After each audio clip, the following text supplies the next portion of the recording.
La consommation d'électricité n'est pas constante dans le temps.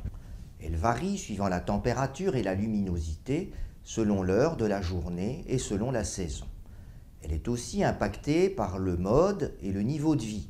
Elle varie d'une région à l'autre. Satisfaire les pics de demande et éviter de surproduire pendant les périodes creuses réclame beaucoup de flexibilité. Cette dernière dépend essentiellement de la souplesse de démarrage et d'arrêt d'une centrale.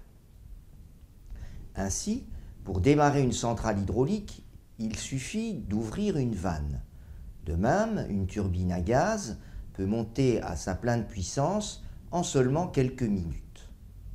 Les centrales thermiques à flamme sont moins flexibles dans la mesure où la montée en puissance demande d'abord que le cycle production-vapeur soit bien établi.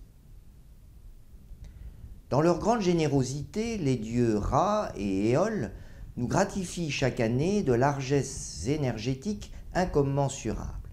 Ainsi, toutes les 6 semaines, Ra nous offre en énergie solaire l'équivalent de l'ensemble des combustibles fossiles que la Terre a laborieusement fabriqués durant plusieurs dizaines de millions d'années. Malheureusement, nous n'en récupérons qu'une faible partie et surtout de façon intermittente. Leur production d'électricité est irrégulière, difficilement prévisible et souvent en déphasage avec la demande. Ainsi, par exemple, le pic solaire de midi sera-t-il généralement en complet déphasage avec les pics d'utilisation du matin et du soir. L'électricité n'étant pas aisément stockable, une grosse partie de la crête de production sera alors irrémédiablement perdue. Les décisions de démarrage ou d'arrêt ne sont plus alors dans les mains de l'opérateur de la centrale, mais dans celles de Dame Nature. Les intermittences des énergies renouvelables apparaissent clairement quand on rapporte la production d'électricité à la puissance installée. Ainsi, en France, faudra-t-il plus de 3 unités de puissance éolienne pour produire une quantité d'électricité équivalente à une seule unité de puissance nucléaire. Autrement dit, tout gigawatt nucléaire supprimé demandera de rajouter entre 3 et 3,5 gigawatts d'éolien. Pour réduire la part du nucléaire à 50% du mix comme le voulait la loi sur la transition énergétique, il aurait fallu supprimer 20 gigawatts de nucléaire et donc rajouter entre 30 et 35 000 éoliennes de 2 mégawatts aux 6 000 existantes. Or, au niveau actuel de 600 nouvelles éoliennes par an, le parc dépassera à peine les 10 000 éoliennes en 2025. On comprend aisément pourquoi le ministre de l'Environnement, Nicolas Hulot, a été obligé de faire marche arrière sur un engagement techniquement intenable. La progression du parc de renouvelables ne pourra donc se faire sans s'appuyer sur un mode de production non intermittent. Regardons les exemples très éclairants de l'Allemagne et de la Grande-Bretagne. Pour satisfaire aux revendications de ces lobbies écologistes, l'Allemagne a décidé de sortir du nucléaire tout en mettant en œuvre une politique de renouvelables très agressive. Depuis 2010, près de 100 gigawatts de renouvelables ont été installés, tandis que le parc nucléaire était réduit de 40%.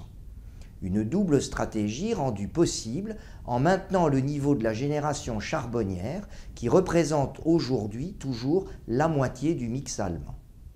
La Grande-Bretagne a choisi une stratégie opposée. Elle a conjointement mis en œuvre 30 gigawatts de renouvelables et diminué par 3 sa génération charbonnière. Par contre, elle a choisi d'augmenter modérément la contribution du nucléaire. En termes de gaz à effet de serre, la stratégie allemande s'est avérée très décevante, avec seulement 2% de réduction de gaz à effet de serre. Au contraire, la stratégie britannique a permis de réduire en 5 ans ses émissions de 25%. Le déplacement de la génération électrique charbonnière vers les énergies renouvelables sera donc un chemin tortueux qui s'appuiera soit sur l'ami nucléaire, soit sur l'ami gaz. Chacun a ses avantages et chacun a ses inconvénients. L'ami nucléaire est abondant, ne produit pas de gaz à effet de serre, mais a de sérieux handicaps. Traitement des déchets, abandon des centrales, mais aussi risques majeurs sont autant d'externalités négatives qu'il faudra gérer face à une opinion publique hostile après les catastrophes de Tchernobyl et de Fukushima. L'ami gaz est abondant, économique et très sûr. Son extraction ne nécessite que très peu de surface au sol. Mais il est difficile à transporter et même s'il émet 2 fois moins de gaz à effet de serre que le charbon, il reste une énergie fossile. Conscient que la France ne pourrait pas satisfaire ses objectifs 2025, le ministre de l'Environnement a donc préféré rester plus longtemps dans le nucléaire. L'autre choix aurait été de s'appuyer sur le gaz, mais cette décision aurait signifié une augmentation du moins temporaire des émissions françaises. Après la COP21, il s'agissait d'un choix politique pratiquement impossible. Vous trouverez les informations détaillées dans mon nouvel ouvrage « Croissance, énergie, climat, dépasser la quadrature du cercle » paru aux éditions de Bouc Supérieur. Il est disponible en librairie et sur le net. Je vous donne rendez-vous lundi prochain pour un nouvel épisode. Nous y verrons comment améliorer le rendement de la génération électrique.